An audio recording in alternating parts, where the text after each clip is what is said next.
स्वागत है सभी का। देखिए हम ईवीएस का थ्योरी क्लासेस कर रहे हैं जो आपके सीजी टेट और सीजी टीचर रिक्रूटमेंट एग्ज़ाम के लिए डायरेक्ट हेल्पफुल रहने वाला है। तो पहले क्लास में हमने प्रोडक्टिविटी को अच्छे से समझा था। इस क्लास में हम न्यूट्रिशन के सभी टाइप्स को अच्छे से समझने वाले हैं। यहाँ सभी क्वेश्चन बनते हैं। वीडियो को पूरा देखिएगा, देन डेफिनेटली इससे आने वाले सवाल को आप इजीली सॉल्व कर पाएंगे।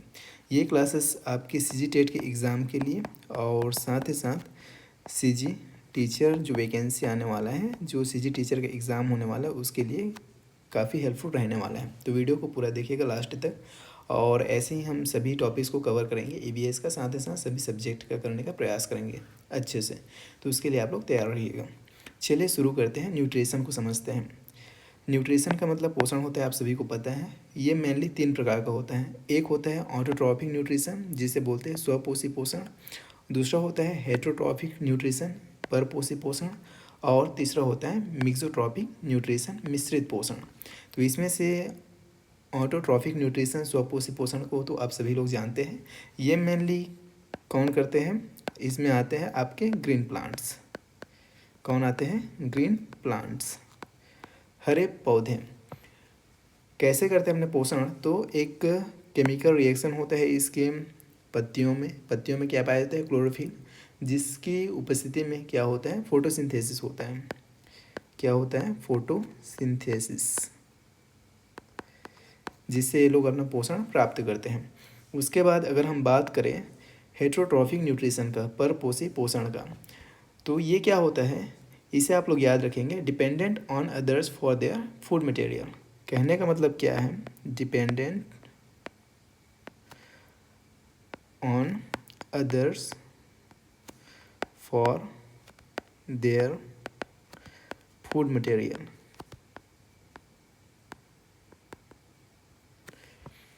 मतलब अपना पोषण प्राप्त करने के लिए दूसरों पर निर्भर रहते हैं। इसमें क्या होता है? तो एक चीज़ याद रखेंगे आप लोग, लैकिंग ऑफ किसकी कमी पाया जाएगा? तो आप कहेंगे क्लोरोफिल का। लैकिंग ऑफ क्लोरोफिल, इसमें क्लोरोफिल नहीं पाया जाता, इसे आप लोग याद रखेंगे। और तीसरा है मिक्सोट्रॉफिक न्यूट्रिशन, मिश्रित पोषण। इसके अंदर कौन आते हैं? ये होता क्या है, सबको डिटेल से समझने वाले हैं। तो यहाँ पे हम बात करते हैं हेटरोट्रॉफिक न्यूट्रिशन का। अब हेटरोट्रॉफिक न्यूट्रिशन की अगर हम बात करें, ये क्या है? तो ये है परपोषी पोषण। हेटरोट्रॉफिक न्यूट्रिशन ये क्या है? परपोषी पोषण।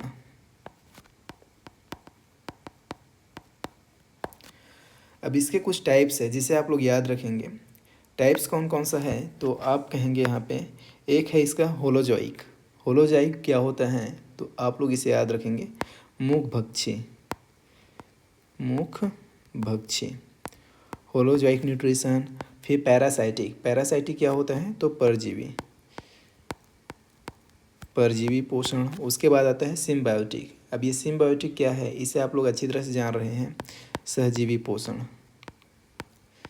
देखिए इंग्लिश देख के हड़बड़ाना नहीं है, हम हिंदी में भी बताते चलेंगे और हिंदी भी लिखते चलेंगे जहाँ पे ज़रूरी होगा। उसके बाद अगला है सेप्रोट्रॉफिक न्यूट्रिशन, मतलब मृतजीवी पोषण। सभी को अच्छे समझेंगे बारी बारी से। चलिए पहले हम समझते हैं होलोजोइक न्यूट्रिशन, मुखभक्षी पोषण। इसके अंतर्गत कौन कौन आते हैं? तो पहला तो इसमें आएगा हर्बीवर्स। हर्बीवर्स क्या होता है? आप सभी को पता होना चाहिए, ये होता है शाकाहारी। हर्बीवर्स क्या होता है? शाकाहारी। तो शाकाहारी में कौन कौन आ जाएंगे? तो आप कहेंगे ये तो सिंपल है, ये तो बेहद सिंपल है। इसमें कौन कौन आ जाएंगे? तो हम कुछ एग्जांपल यहाँ पे लिख देते हैं। डियर, डियर मतलब हिरण। उसके अलावा अगर हम बात करें तो सीप आ जाएंगे। उसके अलावा अगर हम बात करें तो गॉट आ जाएंगे, बकरी। उसके अलावा अगर हम बात करें तो काऊ भी इसी में आ जाएगा। इसके अलावा और भी है बहुत सारे। ये क्या है? शाकाहारी है, जो मुखभक्षी मतलब मुंह से अपना भोजन प्राप्त करते हैं। उसके बाद दूसरा इसमें आ जाएगा कार्निवर्स। कार्निवर्स कौन होते हैं? तो मांसाहारी, मांसाहारी। अब इसमें कौन आएंगे? तो इसका भी एग्जाम्पल बहुत सारा है। जैसे अगर हम बात करें तो लॉयन, शेर। उसके अलावा अगर हम बात करें टाइगर आ जाएगा, एट्सेट्रा। इसमें भी बहुत सारे हैं। उसके बाद और कौन आएगा, तो ऑमनीवर्स। ऑमनीवर्स कौन होते हैं, सर्वाहारी होते हैं, आप सभी को पता है। सर्वाहारी भी आएंगे होलोजोइक न्यूट्रिशन के भीतर। अब इसमें एग्जांपल अगर हम बात करें तो इसमें हम खुद आ जाएंगे। हम खुद कहने का मतलब हम लोग ह्यूमन आएगा, उसके अलावा डॉग आ जाएगा, उसके अलावा अगर हम बात करें तो कैट आ जाएगा, उसके अलावा अगर हम बात करें तो कॉकरोच भी आ जाएगा,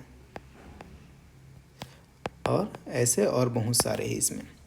उसके बाद होलोजोइक न्यूट्रिशन में और कौन आएगा, तो सैंग्यूनिवर्स। ये क्या होते हैं, तो इसे आप लोग याद रखेंगे, ये होते हैं रक्ताहारी। ये क्या होते हैं, रक्ताहारी। अब इसमें कौन आएंगे, तो आप लोगों के दिमाग में सबसे पहले आना चाहिए जोंक। उसके अलावा वैम्पायर आएंगे, खूनी पिशाच, वैम्पायर, इसको हिंदी में बोलते हैं खूनी पिशाच। सवाल कैसे बनेगा, इसमें से कोई एक दे देगा और पूछ देगा ये किसके अंतर्गत आएगा करके।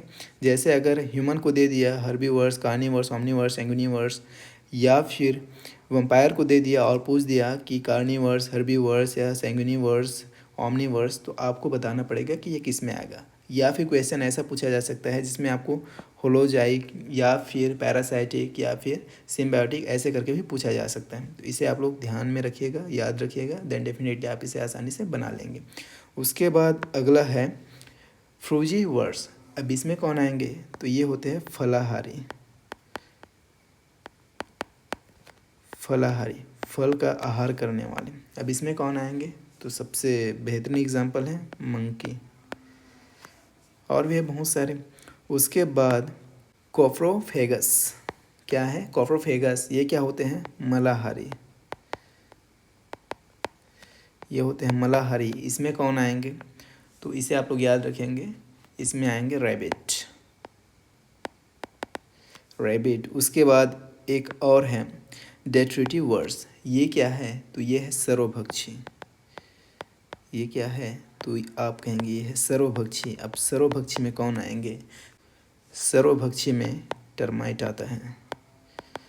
अब ये मत पूछिएगा टर्माइट क्या होता है, चलिए लिख देता हूँ, ये होता है दीमक।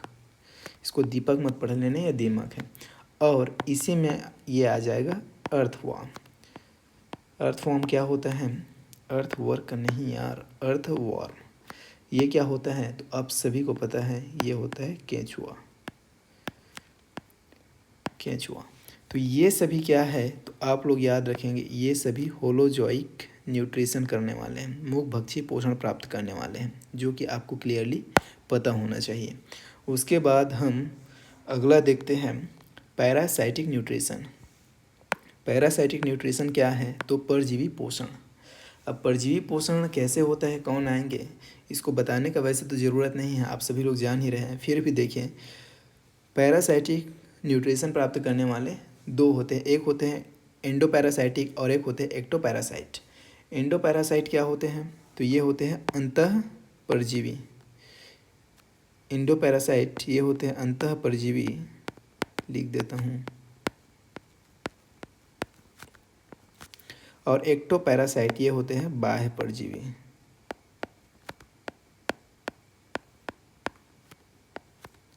बाह्य परजीवी। अब पैरासाइट एंडोपैरासाइट होता है और एक्टोपैरासाइट होते हैं, अंतः परजीवी और बाह्य परजीवी। दोनों का एग्जाम्पल बेहद इंपॉर्टेंट है। एग्जाम्पल को आप लोग याद रखेंगे। अगर हम बात करें एग्जाम्पल का, तो इसमें आ जाएगा स्कैरिस, और साथ ही साथ इसी में आ जाएगा प्लाज्मोडियम। उसके अलावा अगर हम बात करें तो इसी में आ जाएगा लीवर फ्लूक। उसके अलावा अगर हम बात करें तो इसी में आता है टेपवॉर्म।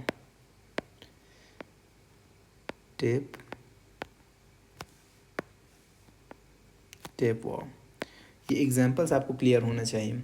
उसके बाद अगर हम बात करते हैं एक्टोपैरासाइट का, तो इसके अंदर कौन आएंगे, तो इसे आप लोग याद रखेंगे, एग्जाम्पल में है लिस। क्या होता है, जूं होता है। और मॉस्किटोस आ जाएंगे, मॉस्किटोस। मॉस्किटोज़ क्या होते हैं सभी को पता है, मच्छर होते हैं। उसके अलावा बग भी आ जाएगा। बग ये होता है खटमल, जो क्या होते हैं, एक्टोपैरासाइट होते हैं, बाह्य परजीवी होते हैं। तो ये एग्जाम्पल आप लोग याद रखेंगे। पैरासाइट न्यूट्रिशन की अगर हम बात करें तो इसमें एंडो पैरासाइट कौन होते हैं, तो एस्केरिस, प्लाज्मोडियम, लिवर फ्लूक और टेपवॉर्म। और बाह्य परजीवी बोला जाए एक्टो पैरासाइट तो होते हैं लीस, चूं, मॉस्किटोज़ और बग, खटमल। ये सभी चीज़ें आपको याद होने चाहिए। उसके बाद आगे हम समझते हैं सिम्बायोटिक न्यूट्रिशन। सिम्बायोटिक न्यूट्रिशन सहजीवी पोषण। सहजीवी पोषण तो नाम से ही क्लियर है, सहजीवी पोषण नाम से स्पष्ट है। ये कैसे चलता है तो आप लोग इसे याद रखेंगे। Two organisms live together, two organism live together, ये होता है सहजीवी पोषण। टू ऑर्गेनिज्म लिव टुगेदर मतलब दो जीव साथ साथ जीवन यापन करते हैं। इसका बेस्ट एक एग्जाम्पल है जिसे बार बार पूछा जाता है, याद रखेंगे, लाइकेन। लाइकेन क्या होता है तो ये एक सहजीवी पोषण प्राप्त करने वाला जीव है। और एक और एग्जाम्पल याद रखेंगे, माइकोराइजा। Micro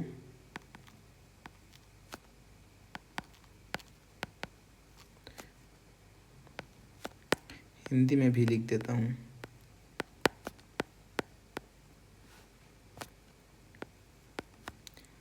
mycorrhiza. ये दोनों क्या है तो ये सिम्बायोटिक न्यूट्रिशन प्राप्त करने वाले जीव है, लाइकेन और माइकोराइजा। अब ये सिम्बायोटिक न्यूट्रिशन सहजीवी पोषण चलता कैसे है उसे आप लोग अच्छे से समझ लीजिए। किसके थ्रू, लाइकेन के थ्रू। लाइकेन के अगर हम सिम्बायोटिक न्यूट्रिशन का बात करें तो इसमें एक होता है एल्गी।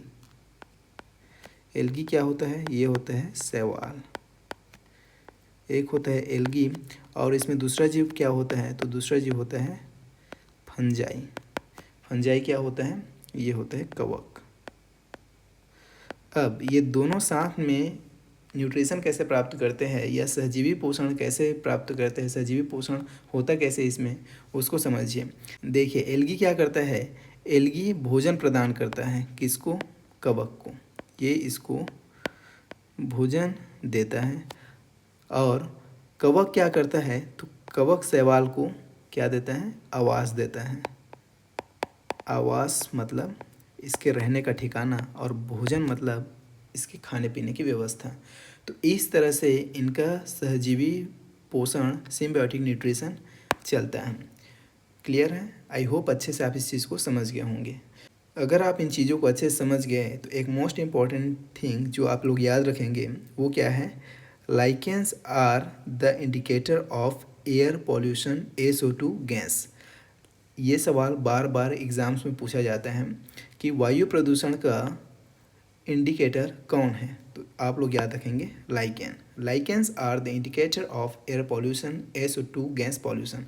ये गैस को भी आप याद रखेंगे SO2, यहाँ से क्वेश्चन पूछा जाता है। चलिए आगे कुछ चीज़ों को और समझते हैं इसमें। जैसे ये रहा, देखिए लिटमस डाई और लिटमस पेपर। लिटमस डाई और लिटमस पेपर की अगर हम बात करें तो इसे आप लोग याद रखेंगे। ये कहाँ से प्राप्त किया जाता है तो ऑब्टेन्ड फ्रॉम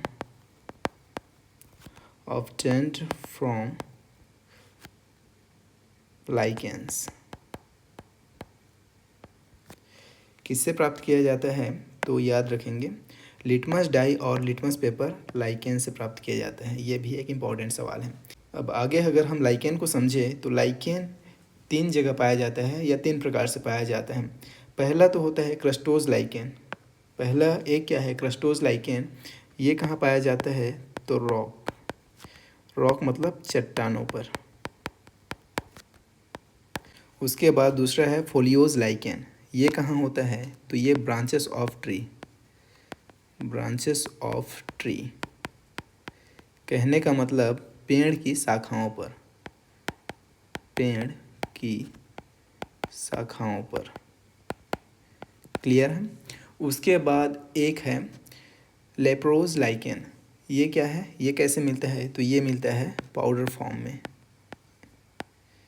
पाउडर फॉर्म में। याद रखेंगे तीनों को, ये भी इम्पॉर्टेंट है। चलिए अब आगे समझते हैं सेप्रोट्रॉफिक न्यूट्रिशन। सेप्रोट्रॉफिक न्यूट्रिशन मतलब मृतजीवी पोषण। ये तो एकदम आसान है। अब इसमें होता क्या है, चलिए मैं लिख देता हूँ। ऑर्गेनिजम्स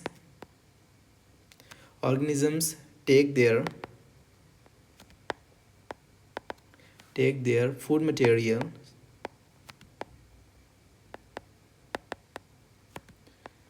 materials from किससे, dead and decaying materials।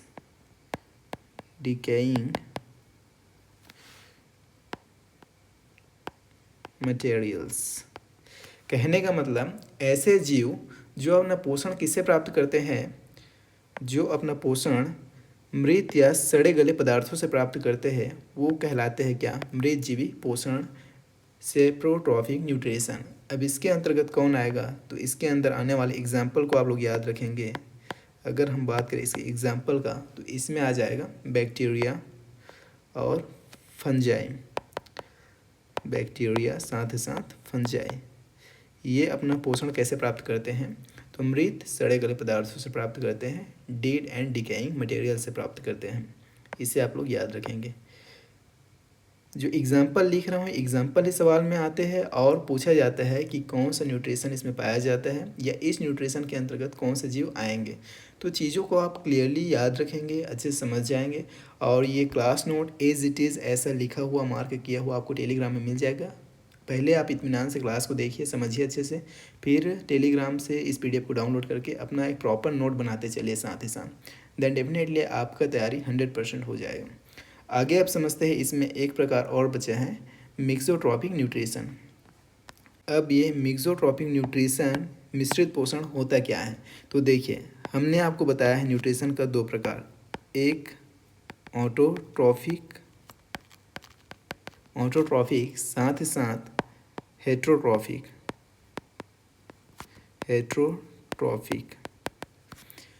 Autotrophic क्या होता है, तो ये होता है स्वपोषी। अभी तक तो आपको ये चीज़ें क्लियर हो ही गया होगा। और ये होता है परपोषी। स्वपोषी और परपोषी, अब इसमें ये दोनों तरह से जो न्यूट्रिशन प्राप्त करें वो क्या कहलाते हैं, तो वो कहलाते हैं मिक्सोट्रॉफिक न्यूट्रिशन मिश्रित पोषण। इसके एग्जाम्पल याद रखेंगे, एग्जाम्पल ही खास है। एग्जाम्पल इसमें कौन आ जाएगा, यूग्लिना। हिंदी में भी लिख देता हूँ इसको, यूग्लिना। इसमें कौन सा न्यूट्रिशन पाया जाएगा, तो आप लोगों को क्लियर होना चाहिए, मिश्रित पोषण मिक्सोट्रॉपिक न्यूट्रिशन। अब यूग्लिना में मिक्सोट्रॉपिक न्यूट्रिशन मिश्रित पोषण कैसे पाया जाएगा उसको समझ लीजिए। चलिए अगर हम यूग्लिना को अच्छी तरह से समझना चाहे तो समझ सकते हैं, कोई दिक्कत नहीं है। यूग्लिना हमने लिखा यूग्लिना। अब ये जो यूग्लिना है इसमें क्लोरोफिल पाया जाता है। क्या पाया जाता है, क्लोरोफिल। और क्लोरोफिल का काम क्या है, आप सभी को क्लियर हो गया अभी तक। ये क्या काम करता है, तो ये काम करता है फोटोसिंथेसिस का। अब क्लोरोफिल प्रेजेंट है इसमें, तो इसमें क्या होगा, सो सिंपल, आप कहेंगे इसमें फोटोसिंथेसिस होगा। और फोटोसिंथेसिस कहने का मतलब ये कैसा हुआ, तो ये हुआ ऑटोट्रॉफिक, स्वपोषी। अब दूसरा चीज़ इसमें समझिए जो कि इम्पोर्टेंट है, जिसे आप लोग याद रखेंगे, वो क्या है, connecting link between animals and plant.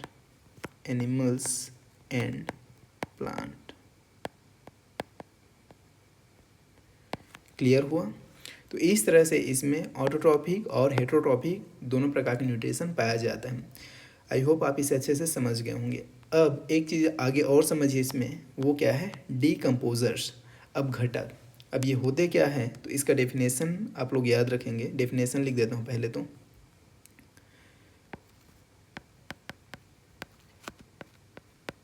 Decomposers breaks the complex organic material into simple substances, simple substances. अब डीकम्पोजर्स करते क्या है, तो ये कॉम्प्लेक्स ऑर्गेनिक मटेरियल जो वृहत कार्बनिक यौगिक है उसको सिंपल सामान्य सब्सटेंसेस में, सामान्य उसके घटक में, सामान्य अणुओं में उसको तोड़ देते हैं। जैसे अब इसके एग्जाम्पल क्या है, एग्जाम्पल ही खास है, उसे आप लोग याद रखेंगे। अगर हम बात करें इसके एग्जाम्पल का, तो इसमें कौन आएंगे, तो इसमें एक तो आएगा बैक्टीरिया जो होता है जीवाणु, और सम प्रोटोजोआ, सम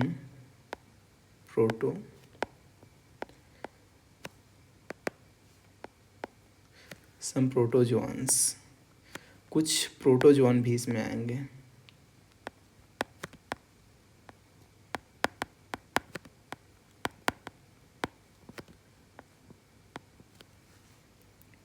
तो ये रहा आपका डीकम्पोजर्स। और इस तरह से हमने ईवीएस के अंदर एक टॉपिक जो है न्यूट्रिशन, जहाँ से अक्सर सवाल पूछा जाता है न्यूट्रिशन मतलब पोषण, इसको कम्प्लीटली समझ लिया है। एंड आई होप कि आपको ये चीज़ें अच्छे से समझ में आया होगा जो भी हमने इस वीडियो में डिस्कस किया है, और वीडियो भी पसंद आया होगा। वीडियो पसंद है तो लाइक ज़रूर कीजिएगा, और आगे इसी तरह के इस क्लास को हम कंटिन्यू रखने वाले हैं, उसके लिए आप लोग तैयार रहिएगा।